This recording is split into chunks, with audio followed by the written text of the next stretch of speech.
Creativity તો આ બાળકોની હો. ગ્રીન છે, હા કલર ઉપાડશે પછી આખું બંધ કરીને જો બધું સાચું પડે હો. ઓલો આપણે ગામમાં હમણાં મંગલ જાદુગર આવવાનો હોય ને ત્યાં ભરતી થઈ જા હાલીશ હો તું. આખું બંધ રાખીને કે પેલા જોઈ લે પછી આખું બંધ કરી જો. અરે વાહ, ધીમે ધીમે આમાં મને ખબર નથી પડતી.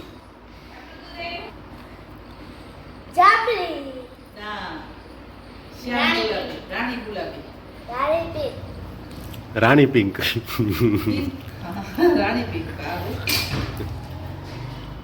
પછી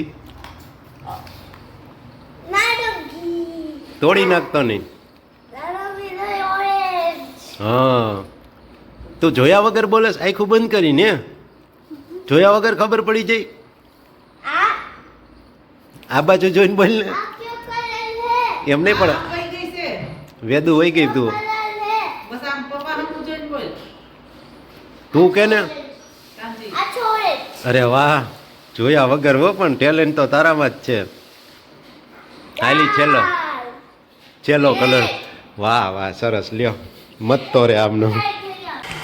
ચાલો તૂટક અગાઉના 1-2 દિવસનું જે કન્ટેન્ટ હતું એ તમે જોઈ લીધું ને. હવે અત્યારે આજના દિવસના વિડીયોમાં બધાનું સ્વાગત છે. બધાને જય શ્રી કૃષ્ણ, જય સ્વામિનારાયણ ને જય માતાજી. આજના દિવસના વિડીયોમાં આગળ વધીએ તો થોડું ઘણું મારું રિસર્ચ ચાલતું હતું, એટલે હમણાં 1-2 દિવસમાં ટાઈમ થોડોક ઓછો મળતો હતો, એટલા માટે કંઈ વિડીયો વધારે આવતો નહોતો.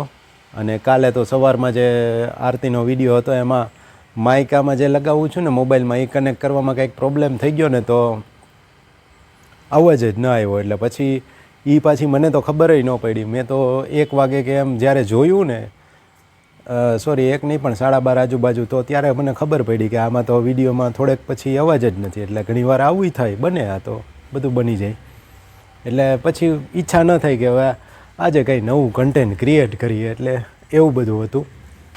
ફોકસ શિફ્ટ થયેલું હતું કે કન્ટેન્ટ શું બનાવવું ને એની ઉપરનું અમુક જે વિચારવાનું બાબત હોય ને એની બદલે એ બાબતમાં ડિવાઇસ કઈ વાપરવી ને શું કરવું ને શું ઇમ્પ્રુવમેન્ટ કરવું ને એમાં ધ્યાન આપતો હતો. જોકે અંતે મને એવું લાગે, નિષ્કર્ષ એવો લાગે કે ડિવાઇસ તમે ગમે એ વાપરો એ ચાલે, એમાં એટલો બધો ઇસ્યુ નથી. પણ તમે શું આપો છો, શું નવા વિચારો છે એની કિંમત છે.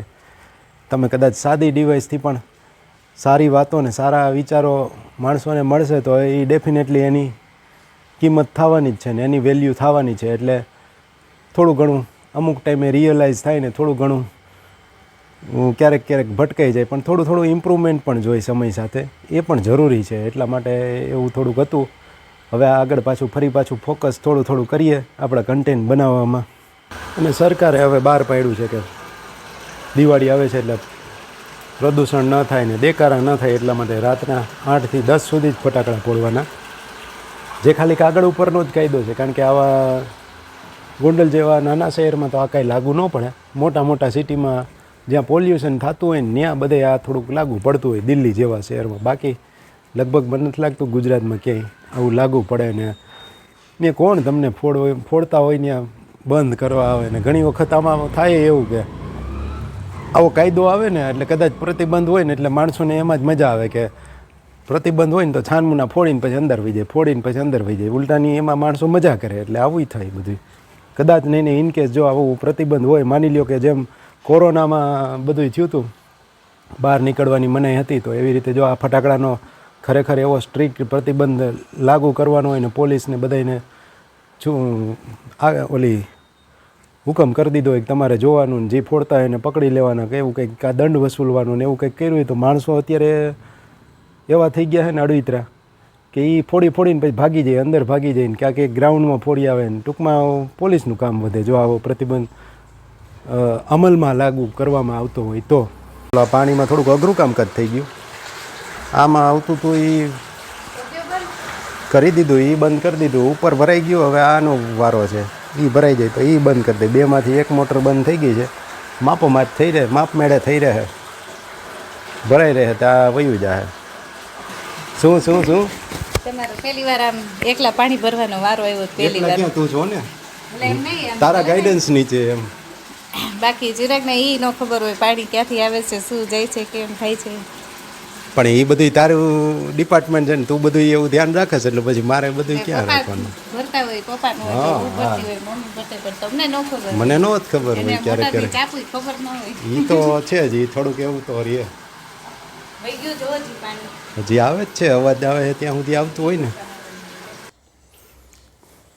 અને અમુક ટાઈમે થોડુંક કન્ટેન્ટ ક્રિએટ કરવું હોય ને ત્યારે થાય એવું કાંઈ એડિટિંગ ચાલતું હોય કાં ચાર્જિંગ ચાલતું હોય એટલે પછી આ મોબાઈલ ફ્રી ન હોય એટલે હવે એક એક્સ્ટ્રા મોબાઈલનું વિચારું છું તો એ કંઈક થોડું ઘણું શોર્ટિંગ થઈ જાય તો બે કામકાજ ચાલે થોડુંક.